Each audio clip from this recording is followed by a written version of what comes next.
All right, these are some pictures coming in from our 5 News crews. They're on the ground there in Prairie Grove. Photos taking on Sedgwick Drive. Yeah, you can see a piece of wood there in the tire there, just showing how powerful that wind was.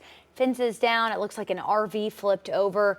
Definitely a powerful storm. Now, the Prairie Grove mayor is reporting that 80% of people in the town are waking up without power this morning. Yeah, the police department confirming damage to the aquatic park there, the baseball complex. But the good news, all paths to work, they say, are clear this morning, except for there on East Cleveland Street. Now, crews are on the streets in Prairie Grove say right now they're just trying to get an idea of how widespread this damage is. 5 News reporter Morgan Wrigley is live in Prairie Grove with the latest. Good morning, Morgan.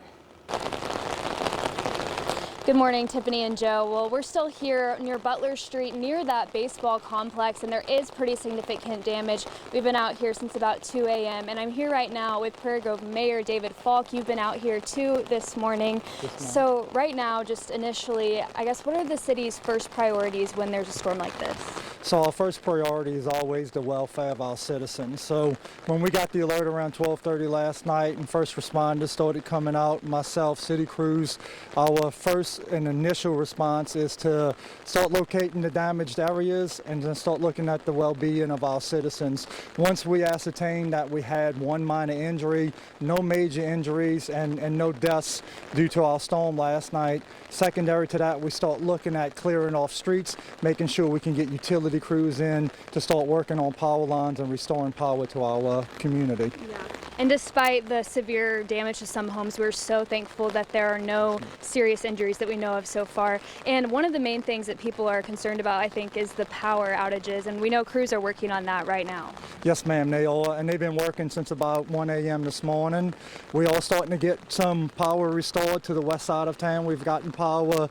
Main Street has already received power. We still lack some power to the east of us right now. From what I've heard, their time frame is somewhere around 9 or 10 a.m. this morning, and so hopefully they'll stay on time. Right now, all roads are clear, so that way they can get to every position that they need to get to be able to work on those streets. To work on the utilities. So hopefully they'll be on time with that. And about 10 a.m. we should have all power restored to Prairie Grove. Great news. And last question before we go: is there anything that people need to know as far as hazards, like just getting out and about after as crews are cleaning up? Well, once again, and I say all roads are cleared, we have one road that we've been monitoring, and it is Cleveland Street in between Neal and Pittman. It's a small stretch of road. We have a tree, a very big tree that we're looking at that we're worried about coming down. So we do have some cones out there, kind of limiting access on that street, but otherwise all of our streets are open. So as people wake up and they need to get to work, they should have pretty much a full access to our streets to be able to move around. As far as cleanup is concerned, I think some things like what you see behind of us, it'll be left to professionals. Everything else, it's really just about being careful. There is a lot of damage out there. When you're talking about roofs coming off, you're talking about nails and a lot of wood damage. So I would just say be careful with what you do. Leave the big stuff to the professionals. City crews will be out early this morning as soon as we hit some daylight to start helping with some of the debris cleanup. We're going to try to get people back to a sense of normalcy as soon as we can. All right. Well, thank you so much, Mayor, and thank you for being out here. We appreciate all those crews for sure.